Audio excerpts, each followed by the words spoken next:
bivuze ngo niba umuntu nkuriye umwana ufite iriya myaka 20 abasha guhisha ibintu bye bikagera ku rwego bimenyekana ari uko byamaze kurangira none umuntu w'umubyeyi umwana nkuriya niwe uba ukishimadutse none umuntu uri none umuntu umbyaye umbyaye cyane umuntu umbyaye kuko ndatekereza mu cyubahiro mugomba ntago ari mu myaka yanjye kuko ngenda cyari muri za 30 na urumva rero niba umuntu rero akataje wenda ageze muri 40 na yikoreye birthday yarabivuga ntago ninjiye mu buzima bwe hari ikintu kitari cyo rwose kuza kuvuga hano kuvuga ngo ndashaka umugabo ntago umugabo ashakirwa no kumbuga nkoranyambaga abo mwagiye mubana cyangwa se abo bitakunze hari ukuntu wabananijemo ahubwo noho kubera ya myaka yatangiye no guhereza agaciro iki cyo bita umugabo mutware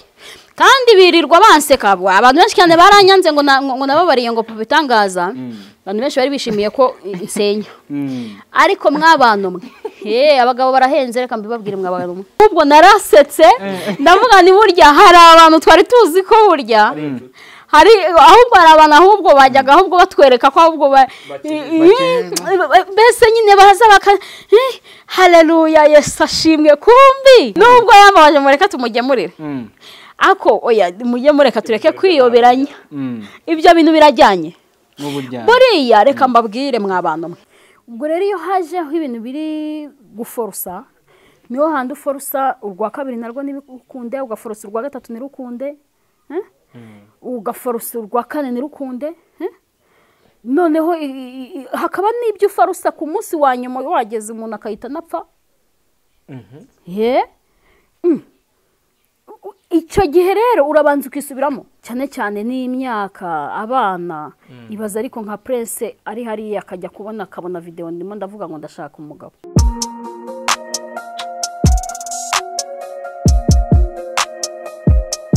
Impanuro TV ishakiro ry'amakuru yizewe.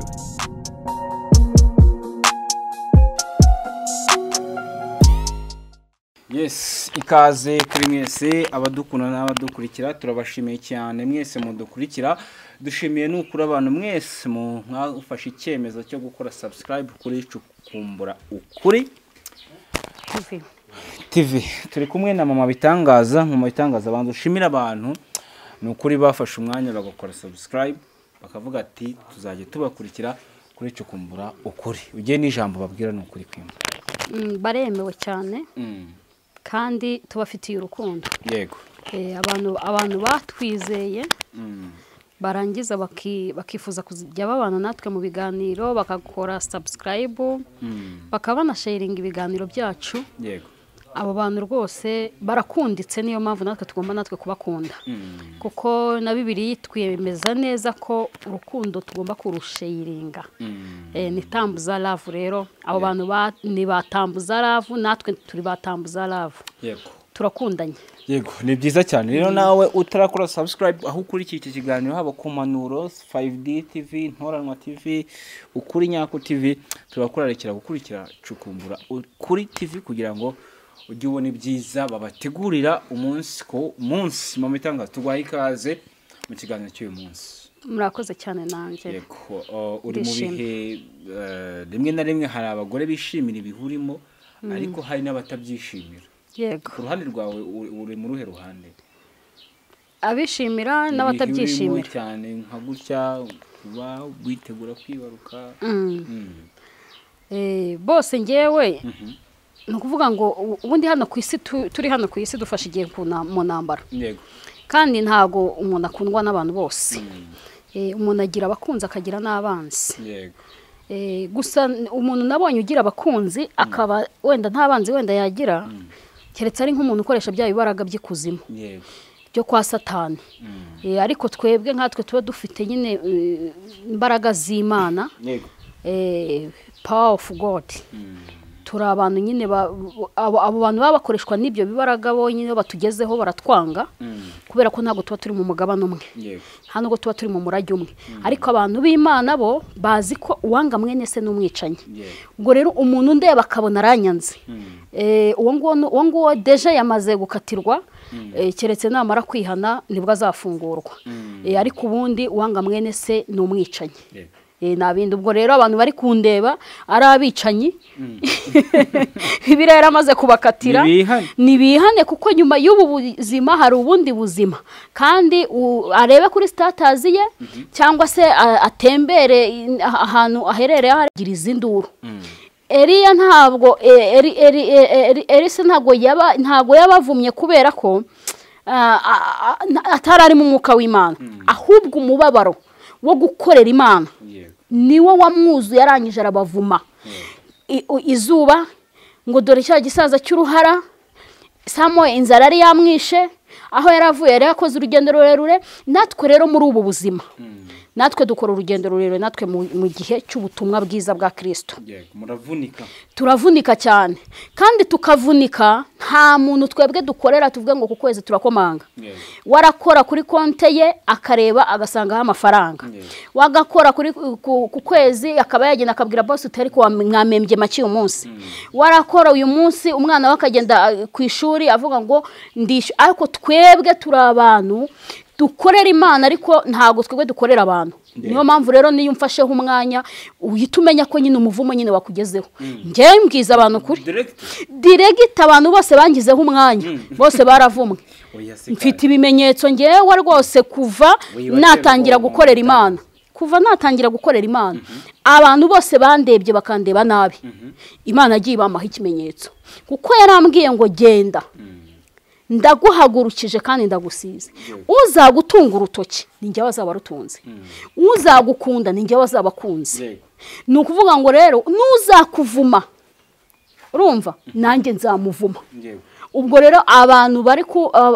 bankunda murakunditse yego ni byiza cyane twinjira mu kiganiro cyacu kenshi cyane umaze iminsi uri mu bihe by'intambara cyane ibihe bitakoroheye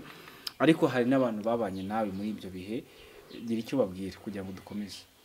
abantu babanye nawe cyetse niba nta bahari baguhaye pole abakubaye hafi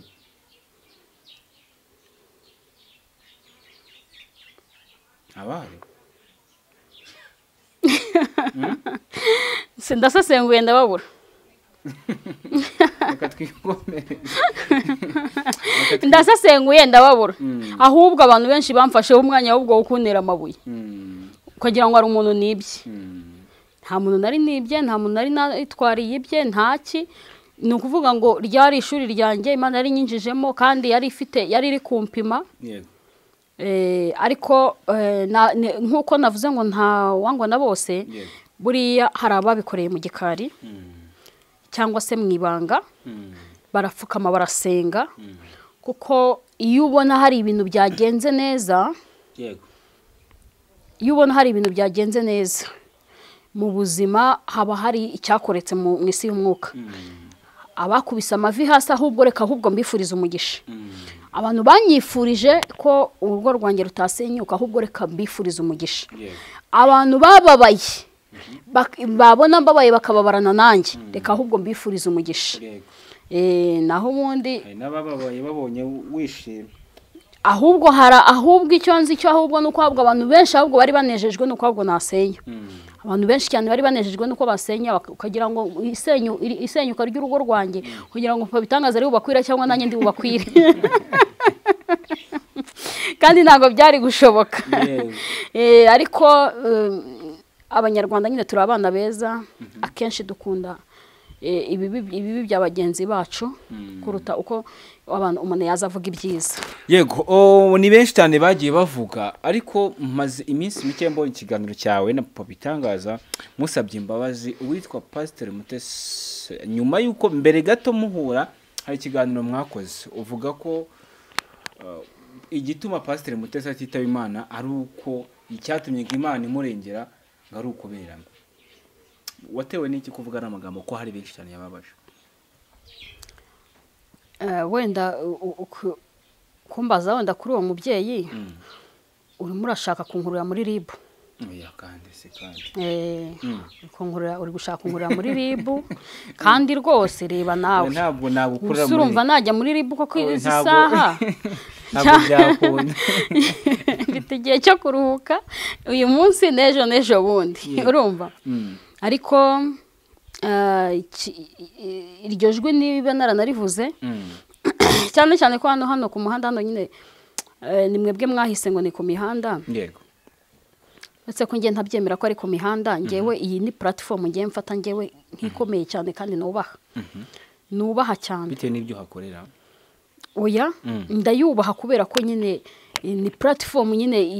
ni umuyoboro Imana iba yarashyizeho wo kugira ngo tubwirize duhugure kandi bigere ku bantu benshi cyarimwe. Ubwo rero niyo mpamvu rero abahita ku mihanda nyine kitari nk'aba jihadi cyangwa nkamwe ariko twebwe ni platform ibikomeye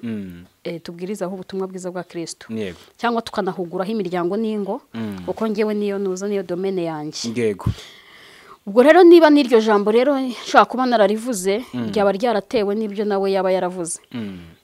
Kuko hari abantu baba bazi gutwika nyine umuntu nyine akaza nyine akagutwikiraho tu.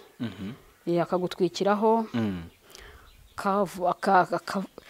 akagira gutya wenda akavuga ijambo nawe ukaza ukarimusubiza bitewe n'impamvu runaka. Ubwo rero niba rero harya waruvuze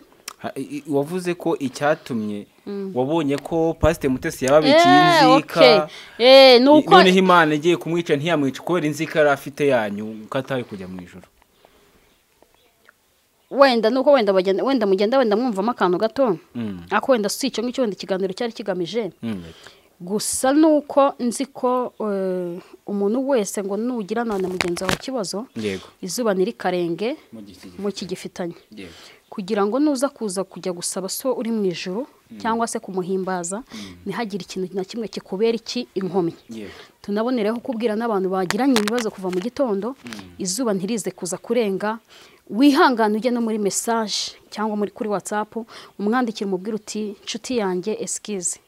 nyuma y'ubuzima rubundi buzima mbabarira niba nakubangamiye yaba ari umukozi mukorana mu kazi yaba ari umuntu muturanye yaba ari umuntu mugendana yaba ari umwana mu rugo wababashe cyangwa umukozi wawe ukoresha mu rugo.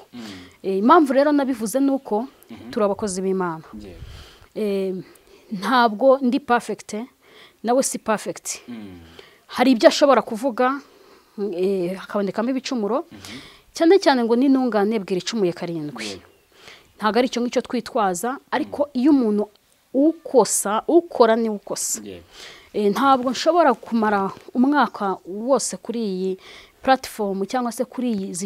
izi kamera mamununze cyangwa se ngo nyimareho imyaka 2 cyangwa 3 nta kosa makoreshye cyangwa se nta jambo mvuze ngo rincike cyangwa se nta jambo mvuze ngo wenda rikubabaze. Dushobora kugonganira mu myemerere uko abantu ntago bemera kimwe. Shehe yicaye ahangaha yaza akavuga ngo ngiye nemera abagore benshi 4 guhera kuri 4 gukomeza bitewe n'ubushobozi ufite. Umudventiste yaza nawe akavuga uti ku cyumweru hagari umunsi w'Uwiteka kuwa gatandatu niwo munsi w'Uwiteka. Umusiramu nawe uti kuwa gatanu. Umuyehova uti nawe nta juru rizabaho iyi si nizahinduka paradizo. No kuvuga ngo dushobora kugonganira he hano mu myizerere cyangwa se mu myemerere. Ariko ibyo byose ntago biri bukureho ko turi abanyarwanda twese turi bene kanyarwanda. Niyo mpamvu rero iriya jambo narivuze kuko ntabwo mwebwe cyane cyane abanyamakuru hari ukuntu mudutunga mikoro ariko tukavuga twirekuye cyangwa se twanasobanura cyangwa twatanga n'ingero. Rimwe na rimwe rero ingero uzatanga ntago zizanezeza abantu. Urumva rero ubwo byari biturutse ku kiganiro ubwo nari narakoze maze kugikora umunyamakuru amumbazaho amumbajeho ntanga comment zanjye zisanzwe nk'uko umuntu yakubwira ngo ufitiye umuntu ishyari. Ushaka kwidefanda mu buryo bwawe. Ushaka kwitumbaza nk'ubu ngubu nkubajije ngo hori umufitiye ishyari. Ushaka kwitumbaza uti none se nkawe mama bitanga uhereyeho uvuga ko hori mufitiye ishyari. hori mufitiye ishyari ni inzu yubatse hano kwa Rubangura iri inzu ya Rubangura niye ni urabona ngo nyimugirireho ishyari ko tuzi ko ibintu nk'ibyo ngibyo ari by'abantu bagiriye ishyari yego ni urase hori hari ko nta modoka nari nabona ancaho ananera n'ibitaka cyangwa ibiziba hori mufitiye ishyari gute yego hori se mufitiye ishyari hori ko ari umusore nta n'umugore agira nibura n'abana nibura ngo mbe nanamusura nibura ngo nanekere n'igikoma nkabo nsanga yirira capati n'ibishimbo ku muhanda hariya bya bindi Bugande bita ngo ni igikomando bya senyisa cyangwa agahumbi cya turuwasa hori buriya nawe mufitiye ishyari ry'ikikoko gatanga impamvu mbese urumva aho ngaho ni nko kwidefanda yego ariko bitewe nande bitewe n'ikibazo warubajije umuntu kandi koko ukumva koko ni nabyo buryo umuntu agirira ishyari undi kubera hari impamvu runaka ngiye mama bitangaza navuga ngo ndi mu bana b'abakobwa baje kuza kuvamo umudamu babayeho gipfubyi babaho mu buzima bubi ariko Uwiteka aza kuza kugira ute kunyereka umucyo yego sinirata ubutunzi sinirata ibintu kuko hari ababindusha unagiye no kubara cyangwa se ugashyira ku ijanisha ugasanga nta n'ibyo mfite kuko n'abafite ntibanabivuga ariko muri dukeya Uwiteka yamaye ndanyuzwe kandi ndanyuzwe nta mutima mubi nta n'umuntu nagirira ishyari yaba ari aho ndyama haranyuze nta birenzeho mba ndimo ndirukanyira kuko ibyo byose byavuye mu kiganza cy'Imana yaba ari urubyaro mfite byose byavuye mu kiganza cy'Imana niyo mpamvu rero nta muntu ngiye kugirira ishyari ahubwo niza tukagunganira mu myizerere ntuzamfate nabi cyangwa se ngo unyumve nabi cyangwa ngo unyange hari umuntu unyumva yicaye hariya ko navuze ngo hari inzira abakristo bagomba guca ari n'inzira abapagani bemerewe ariko iyo nzira abapagani bemerewe ntabwo umukristo yemerewe kuyicamo kuko iyo nzira ni igihogere nyine niyo nzira nyine irarangaye icyo kintu rero nakivuga rero hakaba hari umuntu hariya uzi ko abivangavanga ukwe zose izo nzira zose zicamo akahita mfataho umwikomo urumva rero niyo mpamvu wenda nari ngerageje wenda gusobanura icyo kintu kuko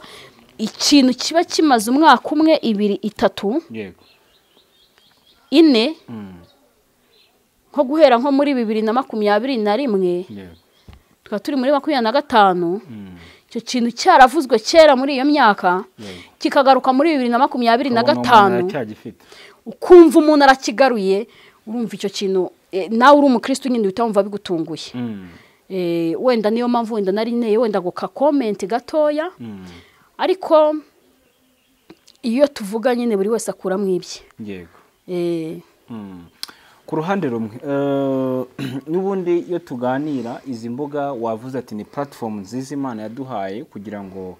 ku ruhande rwawe domain urimo niyo kubaka imiryango niyo gufasha abantu mu buryo bw'umuryango hari ibintu bikunze kugaragara cyane kuri izi mbuga nkoranyambaga wenda ibinda bivuga ntago ngiye kuvuga ngo Pastor Mutesi sinifuza ko haza no muri iki kiganiro cyane ndifuza ko hazamo ibyo kwigisha abandi no kugira ngo abandi bige ntibaze kumva ko tugiye kuvuga Pastor Mutesi oya ntabwo ariyo mpamvu yatuzinduye ahangaha umuntu akaza kuri social media ati ndifuza umugabo hari benshi cyane babikoresha na Pastor Mutesi yarabikoresheje ariko hari benshi cyane babivuga ndifuza umugabo ndambiye kubaho ndi jyenyine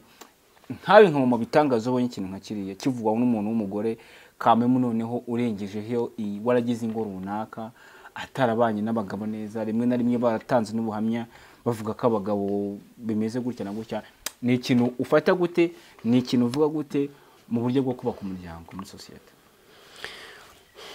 ni ikintu kiba gikomeye cyane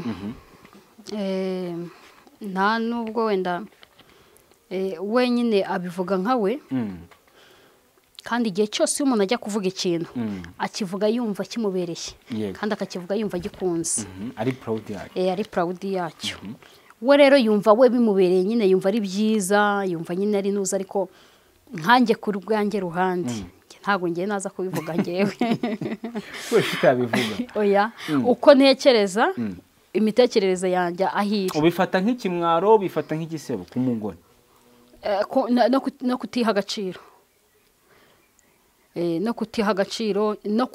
noneho no kudaha agaciro ahubwo noneho n'abakunzi bawe kuko hari ibintu hari ibintu abapagani ubundi bemerewe baza nyine bagatwika hano tu bakigendera ariko hari ikintu abakristo tutemerewe siritu noneho nka pasiteri nimvuga gutya abantu benshi cyane baraza gutukana ariko gutukana nta kintu giye bintwaye nta kintu bintwaye kuko n'ubundi Yesu yaravuze ngo nibabanga bazabanga babamura babarenganye yewe bababeshyera ibibi byinshi ariko muzishime cyane zaba ziri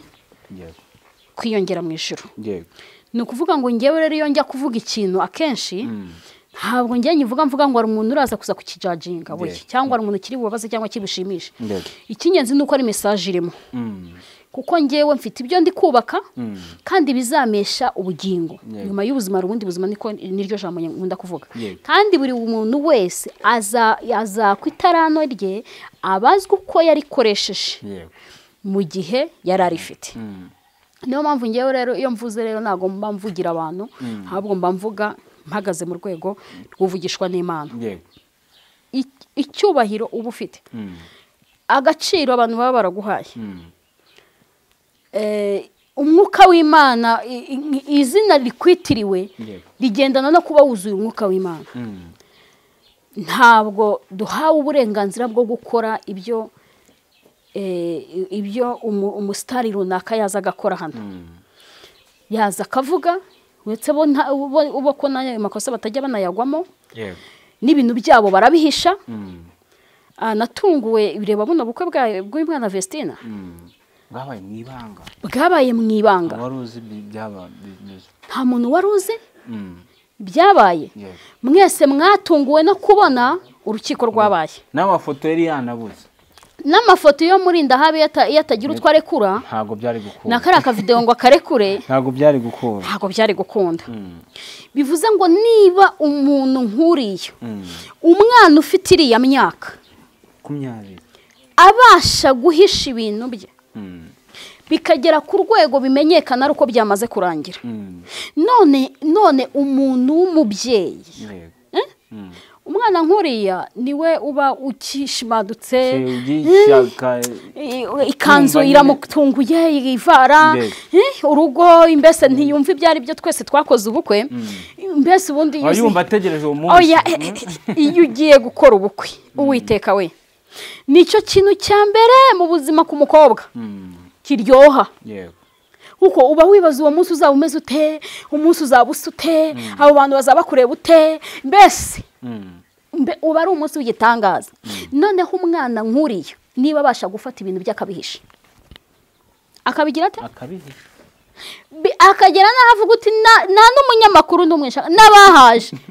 bakabambura icyo bita amatelefone n'ibintu byose none umuntu uri none umuntu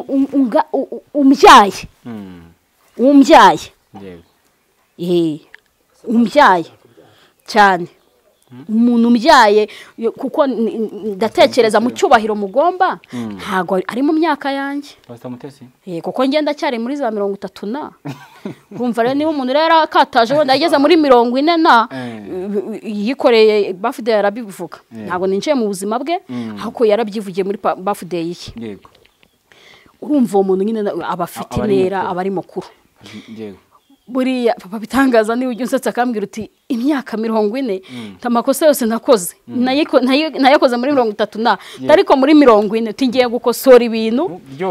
byose ibyo nishe byose ubwonko babwaragutse cyane utubungubu imitekerereze uramubwira ikintu ukabona ari kure wasa nkaho uvuze nabi agaseka kahita kuvuga ngo wowe uracyari mutoya ngo nanjye ngibyo nanjye narabikoze uri kubyumva bivuze rero icyo mbivugiyeho uwo muntu aba yamaze kwaguka yego ntabwo ibyo bintu ari ibintu byo kuza kugira ute gushyira hano kunoza ku mihanda ikindi noneho ntabwo ibyo bintu ngewe sinzi byambayeho mwashiduka byarangiye byabaye cyane uvuga akavuga ariko byabaye kuko erega hari ikintu kitari cyo rega kugira hari ikintu kitari cyo rwose kuza kuvuga hano kuvuga ngo ndashaka umugabo ntabwo umugabo ashakirwa no ku mbuga nkoranyambaga ntabwo wabwira abantu agahinda deja nk'abantu b'abakristo iyo ushaka umugabo mwiza aturuka imbere ya Yesu umugabo mwiza aturuka imbere y'Imana niwe ujya ubasha kubaka urugo yarangiza akarukomeza kandi iyo yarwubatse nta muntu n'umwe ushobora kuza ngo arusenye iyo yarushyigikiye naho rwaba rwageze umva mwitandukana muri divorce simfite ibimenyetso se noneho ufite ubuhamya ejo bundi mu kwa gatatu ku itariki 3 z'ukwa gatatu muzaze mumerekeze gacurabwenge dosiye yari yagezemo ni mu rukiko ubwo bw'icyo gihe ni muri nuza z'imiryango bya divorce ufite ubuhamya bugenda ntabwo nzajya ngiye gukora divorce ahubwo tuzagiye tugiye kubabwira ngo byarakunze Uwiteka yagize ute ibyo yari yubatse yarabikomeje sibyo none rero iyo rero ahangaha rero ku mbuga nkoranyambaga ntabwo ariho tuza kubwirira abantu agahinda kacu ahubwo agahinda kacu turagenda tugapfukama tukakabwira Kristo niwe muntu wenyine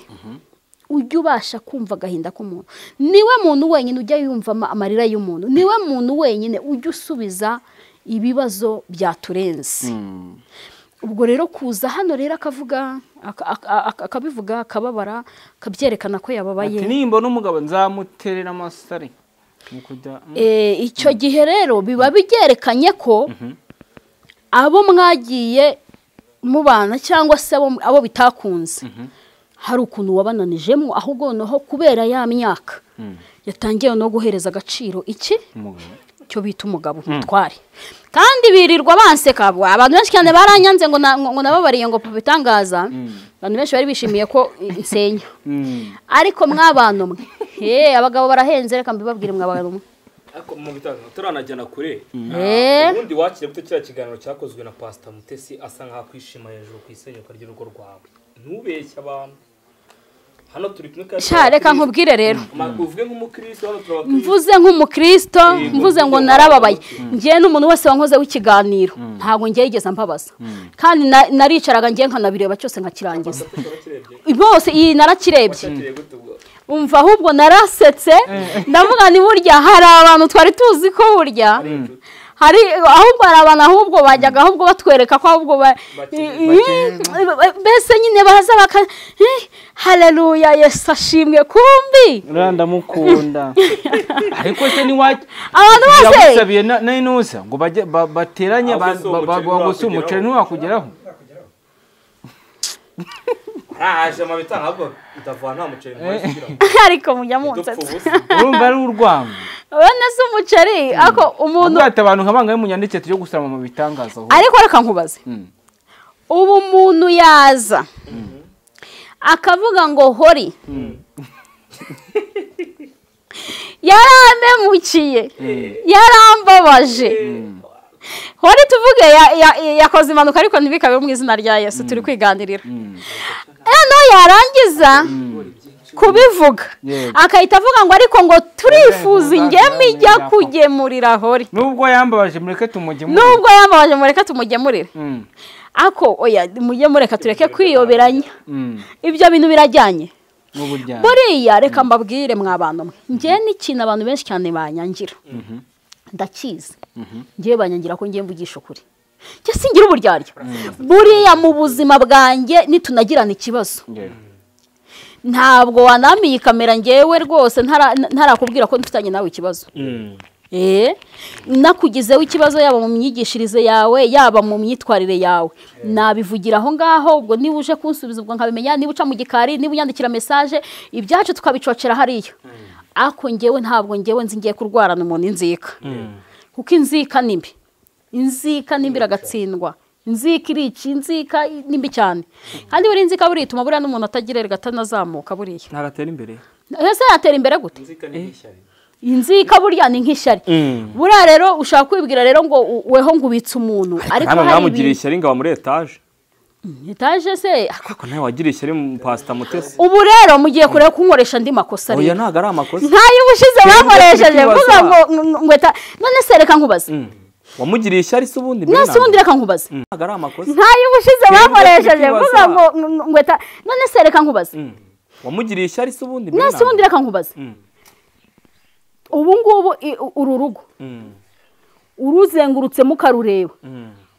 yego urabona ndi mu rugo rubi ahubwo narwo ni etaje nuko nashaka kubivuga ari esikariye oya zamuka esikariye 15 uzamuka ujya hejuru ire ni etaje ni mpamvu ujya hariya muri parikingi y'imodoka ubu koko ubundi umuntu sibyo nta keredi harimo nta muntu n'umwe uhiyanyishyuza buri kwezi umuntu ushatse kuvuga ko yishyura buri kwezi arimo na sibyo ni ukuri uwiteka ashimwe amen none ubwo koko ishyari koko nagirira umuntu witeka we ni ukuri umugisha wa mugenzi wanjye ngiye sinyankugendaho imana niyo ibyemeye kumutuza muri etaje nanjye niyemeye nanjye kuntuza ahangaha rwose pe buri wese mugenera uko ishaka nose ubwo namugira ishyari gute ubwo rero namwe rero mushaka rero gukoresha abantu amakosa kandi mujye mureka tuvuge ibintu twebwe byubaka ubwami bw'Imana kandi binari hano tukazajya twinjira mu bintu biri budukururire ako kose kuri Pastor Mutesi urumva abantu bagafata nk'inkuru ariko kaba kavuzwe n'undi muntu gafatwe nk'inkuru kuko Pastor Mutesi akantu kose avuze abantu bazabakotinga wakavuze kose abantu gasaba bakagize inkuru iremereye kandi ibyo avuga abandi baba barabivuze biba biterwa buriya n'impamvu buriya bakavuze niko ngiye nabyita ubu nk'akantu yavuze ejo aravuga ngo Imana numpa umugabo nzatera sariyuti se wenyine ubivuze aravuga ati kwibana njyenyine birandemereye hari n'abavuga bati bibaye byiza Imana izampa iki umufasha kuki bafasha ka Pastor Mutesi akaba ariko konyine bagira inkuru kandi ari n'abandi bagiye bivuga benshi bagiye batandukanye buriya nibyo nyine nakubwiye nyine ngo abapagani bafite ibintu bemerewe n'abakristo dufite ibintu twemerewe buriya hari ibintu buriya tuba twemerewe buriya gukora ni nk'iki Pastor Mutesi yakoze ataremereye gukora twebwe buriya nubwo nkunda kubivuga wenda abantu wenda ntibabyumve rwose ejo bundi nanjye rwose byari bimbayeho divorce ishobora kuza atari amahitamo yawe ishobora kuza ari umuntu uyigushoyeho ariko ukinjira nyine amasengesho ukasenga tu kuko icyo Imana ikugeneye iba yakikugeneye cyangwa igikombe ishatse kuguha ukinyweraho uko byagenda kose kandi hano umuntu wakigukuraho atari Imana ikigukuyeho ubwo rero iyo hajeho ibintu biri guforusa niho handi uforusa urwa kabiri narwo nibikunde ugaforosa urwa gatatu nirukunde ugaforosa urwa kane nirukunde noneho hakaba n'ibyo ufarusa ku munsi wa nyuma wageze umuntu akahita napfa icyo gihe rero urabanza ukisubiramo ukamenya ngo ese yaba ari cyo gikombe Imana yamaye ngomba kunyweraho ese yaba yarangeneye igihe runaka imyaka ingana ite ngomba icyo gikombe kukinyweraho noneho ntibibe ngewe kuko Yesu ageze aho ngo bikomeye ari mu gashyamba ka Getsemane imbaraga ziramucikana ziranga arangije aravuga uti ntibi uko nshaka ngewe mwami ahubwo bibuko we ugize ute ubishaka iyo umaze kuvuga iryo jambo riba rigeze hehe mu butware bw'Imana biba bivuze ngo noneho nemereye ibigomba kumbaho biba ari byo bimbaho naho ubundi impamvu babikotingaho cyane ni uko umuntu uba ubivuze ntabwo baba bizeye ko icyo kintu yakivuga kuko twebwe bazi ko twebwe ibyacu twe tujya mu masengesho turasenga ahubwo twebwe tugaruka dushima tuvuga uti turashima Imana nubwo nari nzi ko bitazakunda ariko bya bintu byarakunze ariko ntabwo ibintu tuza byose tubishyira hano ku mihanda buri kintu cyose kibonetse cyose hano ku muhanda oya ntabwo none se umusitari azaza hano ku muhanda w'isi natwe b'Imana natwe tujye duhora hano ku muhanda natwe tuzana ibyacu hano oya ntabwo biba biri ngombwa hanyuma uyu mumama yari kwitwara gute muri ino situwasiyo ye y'uburyo yavuzemo ko ashaka umugabo kuri YouTube ashaka umuntu kumuhora iruhande ko arambiwe kwibana yari kwikora muri iyo situwasiyo kugira ngo iyi situwasiyo ifatwe nkaho ntacyo bitwaye ako se ngiye buriya mba nibaza ako se njyewe sinzi pe Imana yo mu ijuru izajya imbabarira basi igihora inyeza buri munsi nk'iri jambo narivuga none se ndabyumva arababaye ariko se kubabara hano se bwo kuza kubibabwira byo murabimufasha iki muri murangire turamuseka nyine nkumva rero njye rero ntago ngewe rero nazano rero ngo mbivuge rero ngo ndashaka ngumugabo cyane cyane n'imyaka abana ibaza ariko nka Prince ari hariya akajya akabona video ndimo ndavuga ngo ndashaka umugabo urambiwe kwibana nkumubonye nagira gutya reka urambiwe kwibana nkumubonye nagira gutya reka mbabwire buriya nimureke n'abantu babafite mubafate neza kiriya ni ikimenyetso cy'uko urugo ari ikintu gikomeye naho warya naho waba heza naho wakwambara neza naho wakwitwa amazina y'ibikomerezwa ariko udafite umuryango udafite urugo nta kintu byaba bimaze kandi hari abantu benshi twagiye tubwiriza tukababwira ngo nimubona byanze muzagerageza amahirwe ariko ndagira ngo mbwire umuntu wese wubatse nakomeza agerageza amahirwe mu rugo rwe nambabarire njye nta mahirwe ngewe nemera ngewe kugerezaho njye nemera ko ngiye ngomba gukomeza kugerageza mu rugo rwanjye nta yandi mahirwe wumva kabaho nta yandi rwose reka nkubwire nta yandi nta muntu wazangwa kurutire papa w'abana bawe kandi nawe ubwe ajyaza abyivugira uti ndacyamukunda ubwo se ni ikintu gikomeye cyane nta n'umuntu uzazerega ngo aruterega kuri Joel papa bitangaza ngewe ngo aze ngewe nduti ni ibintu nyine ni satani ubonyine uzengereza abantu ni ukuri ni satani uzengereza abantu nta muntu n'umwe waza ngo arute papa bitangaza mu ruhande rwanjye ntawe yaza ari uwo kwiyeranja kwiyeranja tukabana nyine kuko nyine ni ibana kuko ufite ibyo ukeneye ariko ntabwo umuntu mwabanye mu buzima akakubyaza umwana imfura kaza ubuheta reka wenda ngarukiriza wenda kwa kabiri ngewe wenda bimaze wenda kugera mu rundi rwego ngende muri 5 gutyo kugenda kuzamuka urumva ngewe maze gushesha kanguye turacyari muto andi afite 10 naho ugize 5 n'umutari cyari urumva nyine nabasunikiye rimwe nyine nawe ariko nta muntu waza ngo abaruti niyo mpamvu rero biriya rero biratanga ikimenyetso ngo abakibafite uyu munsi wa none abantu benshi cyane baneye amabuye kandi hanyuma yo kuntera amabuye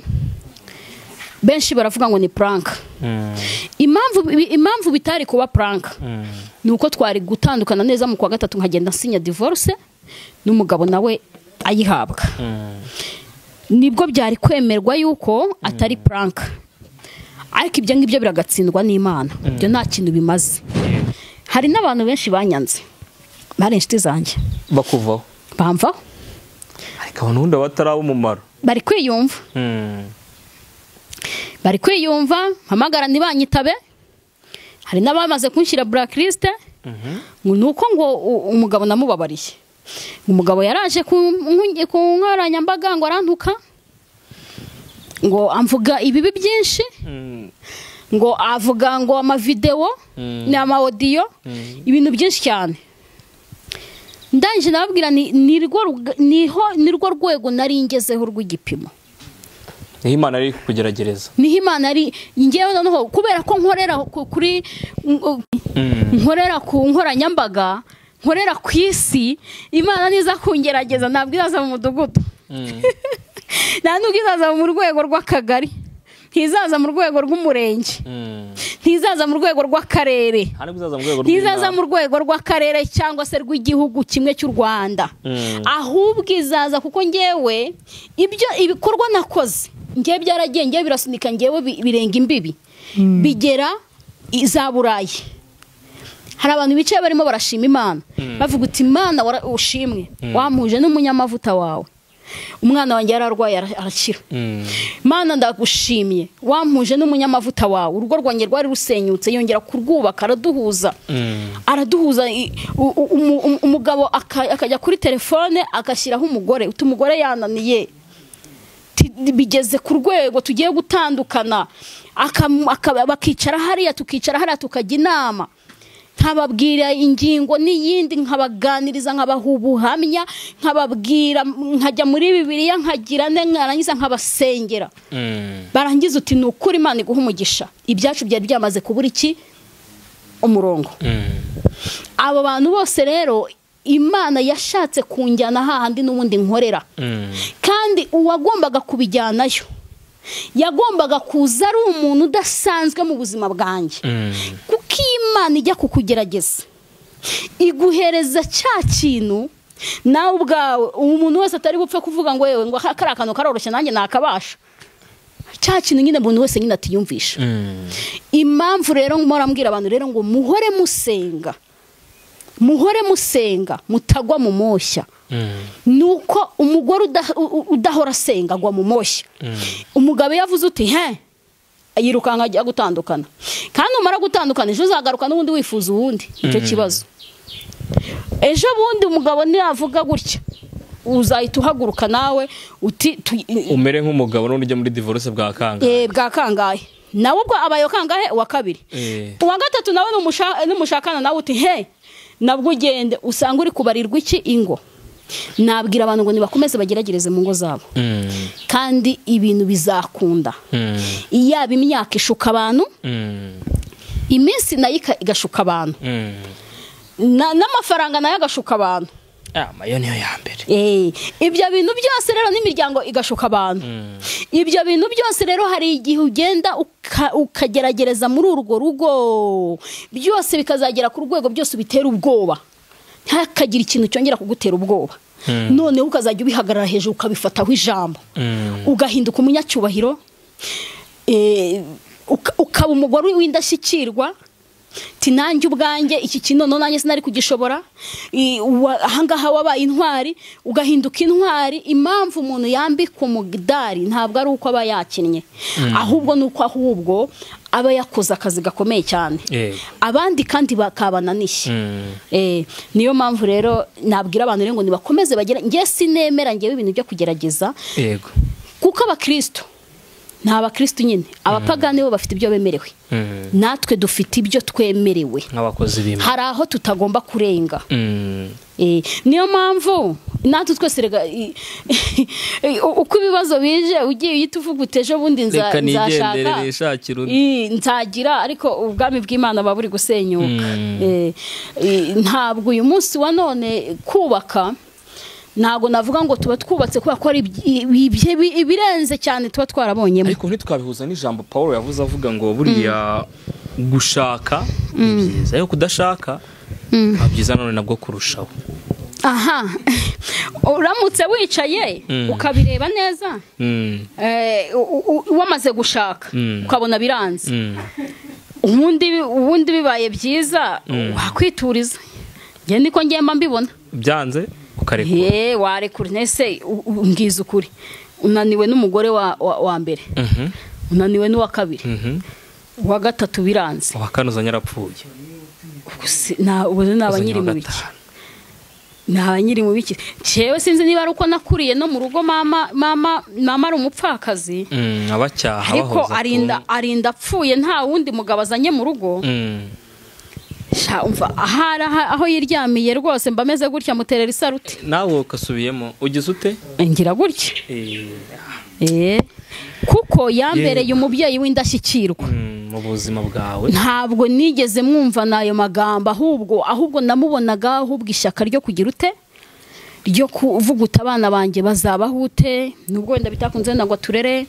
abana banjye bazakura utere ariko yahoraga yifuza kusa ikivi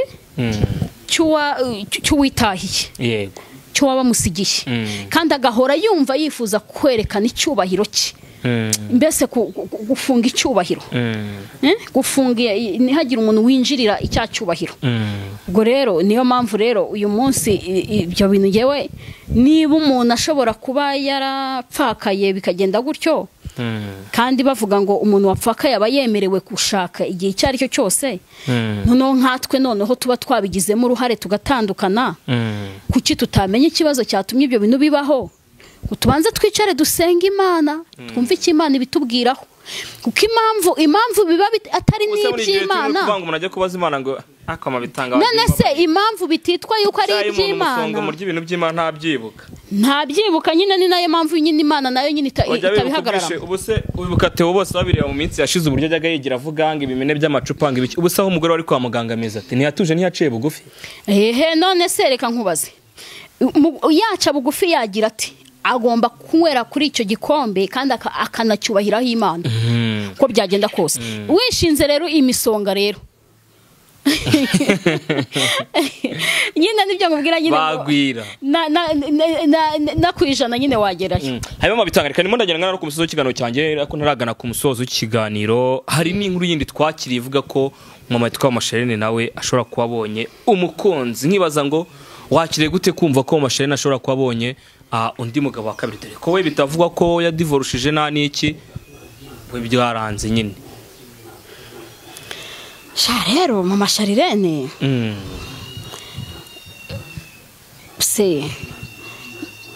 buriya mama Sharirene rero sinzi nta bintu by'ibintu byo ajya azana ku mihanda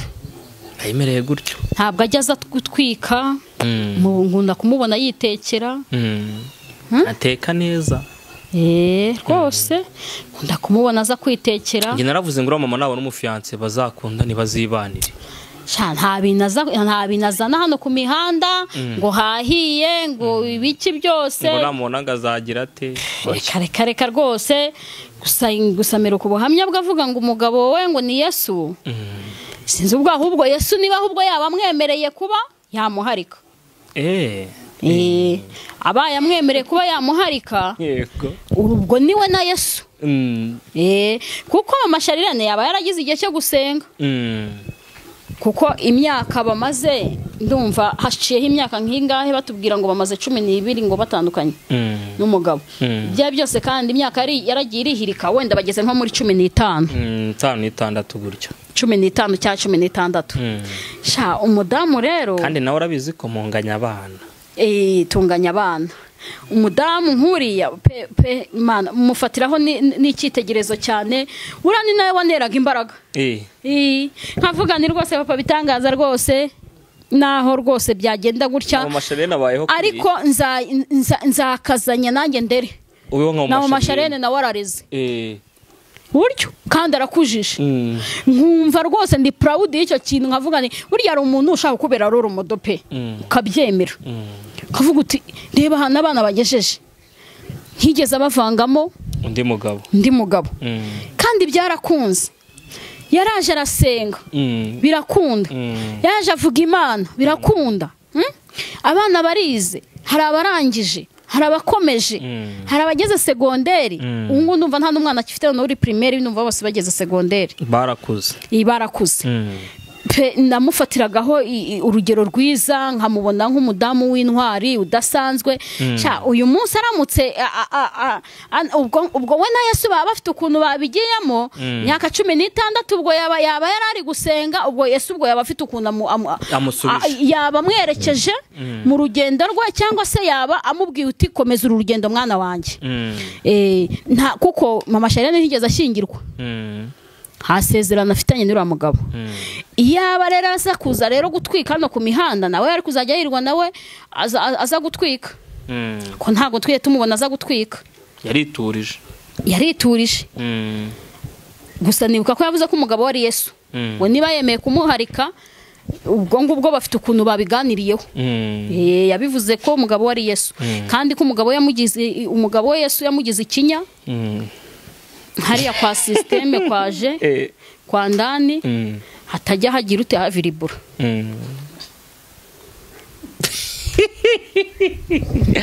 reka nshimire mwese twabajye mu kiganiro cyanjye mbifuza gukomeza kugira ibihe byiza hano ko yivugiye se reka mwifurize kuzagira icyumweru yarabivuze rwose aravuga utu ngewe mureba ndi umusirikare wa Yesu hariya kwa systeme rwose yaragiye ahatera ikinya ntago hajya haviribura rwose umugabo wanjye ni Yesu kandi iyo uwo mugabo umwatse minerivare y'umwana akayiguha ukamwaka ibyo kurya akabiguha ukamwaka igitenge akakiguha ukabona guteyeho amataye ukabona kushizeho fresheri uwo mugabo nta wundi wamuruta gore niba hari undi mugabo uje niba hari undi mugabo uje ubwo we na Yesu ubwo hari ukuntu babyumvikanyeho we nago we nta n'ikintu Imana mubye nta kintu nakuvugaho pe nta kintu nakuvugaho mama Charlene rwose aremewe rwose abana 5 wowe urabazi kusunika abana 5 wowe uri wenyine nta sezerano ufite ari kuzirika yewe abari wowe mbaraga zashira nta sezerano mufitanye nta kuvuga ngo divorce yarakuziritse ngo barayikwimye nta kuvuga ngo byagenze gute gusa ari ukubera Kristo ni ibintu babikomeye cyane niyo mpamvu rero mvuga rero ngo aremewe nyine niba byabayeho nta kondi ahubwo baduhe invitation ngo tubutahe kuko ndumva muri 16 we na Yesu hari ukuntu buri ababivuganiriyeho yego reka mbashimire anashimire mu bitangaza by'umwariko nibutsa abantu gukora subscribe kuri Cukumbura TV Cukumbura ukuri TV nicene mu bitangaza na pabitangaza bayibereye ibiganiro byabo ikindi abantu bashaka kwiga ibiganiro by'imiryango bigiye bitandukanye uburyo wakubaka ntusenye uburyo rw'abarwasenyetse ukabyitwaramo hamagara mu mabitangaza kuri nimero ipininze ku biganiro wowe kuri Cukumbura kuri TV naho iriho tabeshye mu bitanga bazamamagara kandi banaguhamagara musenga Imana dore ugeze mu minsi ukeneye abantu basenga Imana buya bazamamagara naho atamamagara uyu musaza azaguhamagara none se amavuta ndiho ko agomba kumamagara burya amavuta buriya amavuta ahantu ateretse ubushishi uko byagenda kose ntago bwinjira mu itabaza ryawe ntago bushobora kubura ahubwo kuza ubushishi yaba ari no ku makaro ubwo rero kuva rero amavuta ari hariya neza igicaniro gicanye neza hari abantu bafite imbeho bagomba kuza kota kuko none se uri kubabwiriza kuza bakore mu rweso ngende bansiza none se uri kubabwiriza kuza ugira ngo uyu munsi wa none ndi mu bagore b'abanyamavuta bahari amen bafite ubuhamya kandi bufatika yego ndi bo bagore basizwe urumva kandi hano hanze abenshi navuga ngo abenshi bamaze kwibera iki imigwira ubwo rero niyo mpamvu rero bazamamagara uko byagenda kose yego reka ngushimire nkwifuriza ibihe byiza we twabanye mu kiganiro nkwifuza kugumeza kugubwa neza ibiganiro byacu n'inkuru za buri munsi nakagaruka mubwire ngo ciao ciao